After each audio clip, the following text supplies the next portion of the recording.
ఆరోగ్యం యోగ్యము కావాలంటే ఆరోగ్యము కావాలంటే మనం ఏం తింటున్నామనేది ప్రజ్ఞాపూర్వకంగా మనం నిర్వచించుకోవాలి. అంటే ఈ ద్రవ్యాతీత ప్రపంచం నుంచి ద్రవ్య ప్రపంచానికి, ద్రవ్య ప్రపంచం నుంచి ద్రవ్యాతీత ప్రపంచానికి ఆ సూర్యుని శక్తిని ద్రవ్య ప్రపంచానికి దిగించేసింది ఈ చెట్లు. ఆ చెట్ల మూలకంగానే మనకు చైతన్యం వస్తుంది. ఆ చెట్లను తిన్న జీవులను తింటే మధ్యలో అపభ్రంశం అవుతుంది. ఆ చెట్ల నుంచి వచ్చిన ఆహారం నుంచి మనం శక్తిని పొందాలి. అదే గ్లూకోజ్ను ఆమ్లజనకంతో భస్మం చేసి శక్తిని మన దేహంలో, మన జీవకోశంలో మనం ఉత్పాదన చేసుకోవాలి. ఇంత సరళంగా ఉంది విషయం. Very simple path. కాబట్టి ఎప్పుడైతే మనం శాకాహారం వైపు మొగ్గు చూపుతామో అప్పుడు మనకు ఈ ధ్యాన గురి మొదలవుతుంది. అందుకే మన గురి ధ్యానమైనప్పుడు మనం శాకాహారులుగా మారాల్సిన అగత్యం, and it is inevitable and the most important thing. అది జరగకుండా ఉంటే ఆరోగ్యం లేదు. అంటే మాంసాహారంలో ఆరోగ్యం లేదు. Very simple equation. సో నేను గుడ్డు తినచ్చా, నాటి గుడ్డు తినచ్చా,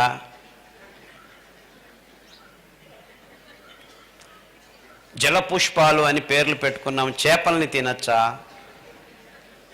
అంటే కొంతమంది చేపలను తింటే శాకాహారం అనుకుంటున్నారు. ఇలా శాకాహారాన్ని అపభ్రంశంతో నిర్వచనాలను చేసుకొని ఇంకా మాంసాహారుగానే ఉండి మాంసాహారం కాదు మేము శాకాహారం అని చెప్పుకుంటున్నారు. కోడి గుడ్డు ఎందుకు పెట్టేది? తన పిల్లను పుట్టించుకునేదానికి. అందులో అది పిల్ల ఉందని తెలుసు కదా. సో గుడ్డు మాంసాహారం కాదు అనుకుంటున్నారు. నేను ఒక్క అడుగు ముందుకు వెళ్ళి చెప్పొచ్చింది ఏమిటంటే, మానవ కులంలో ఆరోగ్యం ఎప్పుడు క్షీణించుతూ వచ్చిందంటే, ఆవు తన పిల్ల కోసం, తన దూడ కోసం పాలనిస్తే ఆవు పాలు మనకు చాలా శ్రేష్టమని చెప్పి ఆవు పాలను తాగడం మొదలుపెట్టారు ప్రజలు. ఆవు పాలల్లో ఉన్న హార్మోన్లు, పెరుగుదల అంశాలు ఆవు దూడను పెంచేదానికి కానీ మీ పిల్లలను పెంచేదానికి కాదు ఆ దేవుడు తయారు చేసింది.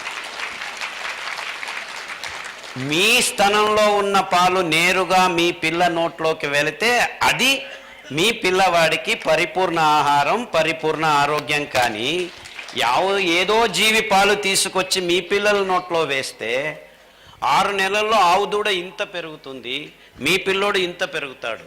అంటే దానికి కావలసిన హార్మోన్లు, పెరుగుదల అంశాలు వేరే, మీ పిల్లాడు మీ పాప పెరిగేదానికి కావలసిన అంశాలు వేరే. ఈ చిన్న సూక్ష్మమైన మర్మాన్ని గ్రహించకుండా పాలు పరిపూర్ణ ఆహారం అని విజ్ఞాన పుస్తకాల్లో రాసుకొని ఈ పాశ్చాత్య విజ్ఞానులు చెప్పడం మొదలు పెడుతూనే ఆ మైకంలో, ఆ మందంలో పడి పాలు చాలా మంచివి అని మనం కూడా తాగటం మొదలుపెట్టాము. చిన్న పిల్లలు పాలు తాగాలి కానీ పెద్దలు పాలు తాగనేకూడదు. ఏ పాలు తాగాలి? తల్లి పాలు తాగాలి. జన్యుపరంగా మీరు నిష్పక్షపాతంగా గమనిస్తే మన మానవ జాతి పొట్టల్లో పాలను అరిగించుకునే శక్తి 3 నుంచి 4 సంవత్సరాల లోపల ఆగిపోతుంది. This is a genetic fact. కానీ దీన్ని బాగా మాపేసి, కప్పేసి పాలు పరిపూర్ణ ఆహారం అని పుస్తకాల్లో రాసుకొని ఈ వాణిజ్యీకరణ అంశాలు ఎక్కువైపోయి పిల్లలేమిటి పాలు తాగటం, అందరం తాగుతామని అందరూ పొద్దున్న లేచి కాఫీలు, టీలు తాగడం మొదలుపెట్టారు. ఆ కాఫీలో కెఫీన్ అనే అంశం ఉంది. కెఫీన్ అంటే ఆల్కలాయిడ్. ఒక 20 రోజులు మీరు ఆ కెఫీన్ నోట్లో వేసుకుంటే 21వ రోజు నాకు ఆ కాఫీ కావాలి కావాలి కావాలి అని మీ నిరాల్ని దౌర్బల్యంతో పీడించడం మొదలు పెడుతుంది. దీన్నే చటము అంటారు, అడిక్షన్ అంటారు. These are called addictive drugs. Caffeine, morphine, ఈ ఓపియాడ్స్ అంటారు, ఓపియం, ఆ ప్లాంట్ నుంచి మార్ఫిను, కోడీను, థియోబ్రోమిన్ చాక్లెట్లో మీ పిల్లలందరికీ నోట్లో వేస్తున్నారు. పిల్లలు పుట్టిన 6 నెలలకే చాక్లెట్ నోట్లో పెడుతున్నారు. అందులో కూడాను ఈ కెఫీన్ లాగానే, ఈ సిగరెట్లో నికోటిన్ అనే పదార్థం లాగానే ఈ భయంకరమైన ఆల్కలాయిడ్స్ ఉన్నాయి. Theobromine, caffeine, nicotine, morphine, codeine, ఇవన్నీ డ్రగ్స్. ఈ డ్రగ్స్ను తాగి మీరు ధ్యానం చేస్తామనంటే మంపరంలో మైకంలో ఉన్నారు అని.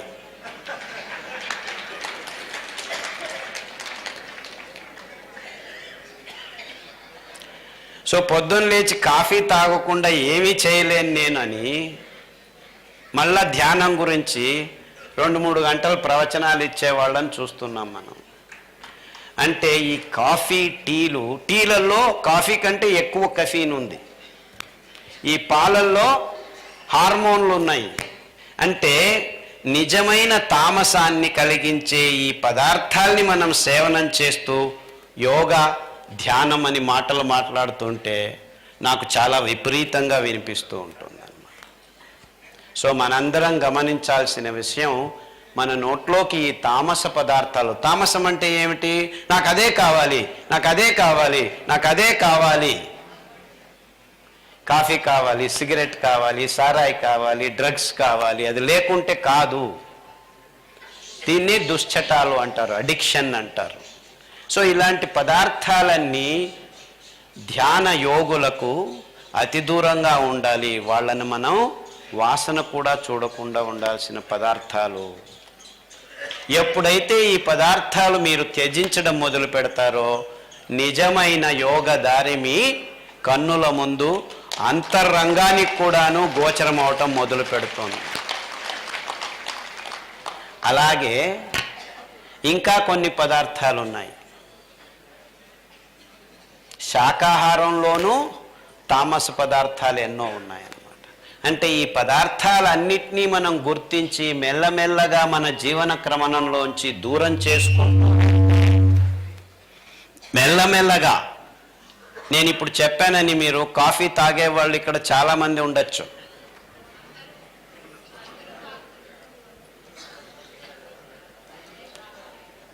తాగని వాళ్ళు ఉండొచ్చు కొంతమంది. మీరు కాఫీ తాగకపోవచ్చు, టీ తాగుతూ ఉండొచ్చు. టీ తాగకపోవచ్చు, పాలు తాగుతూ ఉండొచ్చు. పాలు కాఫీలు ఏమి తాగము, బోర్న్విటాలు తాగుతాము, హార్లిక్స్ తాగుతాము అనుకుండొచ్చు. అంటే వీటన్నిట్లోనూ తేడా లేదు, అన్నీ తామస గుణం ఉన్నటివే. ఇంతెందుకు,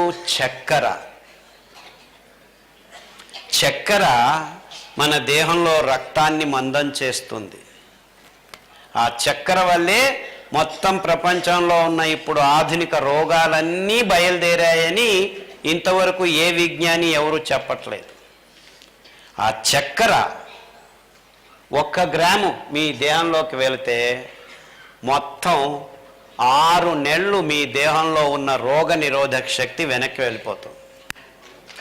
1 స్పూను పాలు తాగితే మీకు రోగ నిరోధక శక్తి 1 సంవత్సరం వెనక్కి వెళ్తుంది.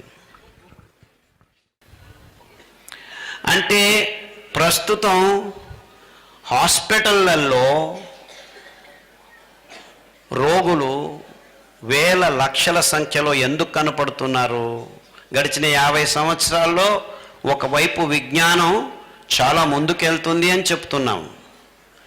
సో విజ్ఞానం చాలా ముందుకు వెళ్తూ ఉంటే మనం ఆరోగ్యవంతుల్ని తయారు చేస్తూ వచ్చి ఉండాలి గడిచిన 50 సంవత్సరాల్లో. కానీ గడిచిన 50 సంవత్సరాల్లో రోగులు ఎక్కువ అవుతూ వస్తున్నారు ప్రతి దేశంలోనూ.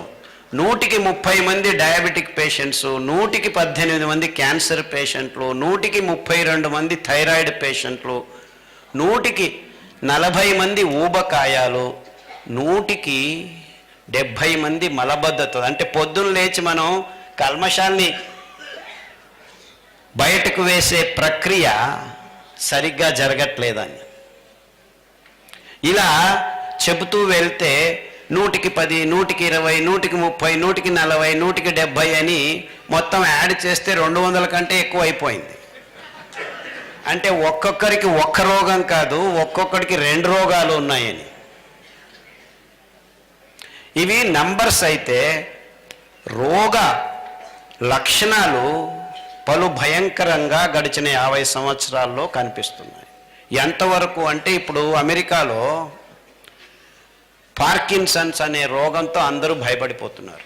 అంటే పార్కిన్సన్స్ అంటే ఏమీ లేదు, చాలా సింపుల్గా ప్రజ్ఞ తప్పిపోవటం అని. బతికుంటారు కానీ తాను ఎవరని తనకే తెలియదు.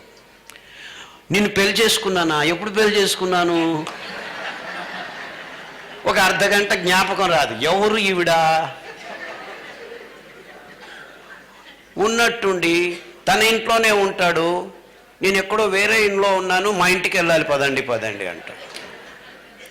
దానికి తోడు దేహంలో వణుకుడు పుట్టుతుంది. దీన్ని పార్కిన్సన్స్ అంటారు. అంటే తన ప్రజ్ఞ లేకుండా తాను జీవనాన్ని గడపటం, అది ఎంత తామసము అనేది ఆలోచించండి. ఈ రోగులు అమెరికాలో 100కి 40 మంది తయారవుతున్నారు. ఇంకా 30 సంవత్సరాలు 25 సంవత్సరాలకే ఈ రోగులు తయారవుతున్నారు.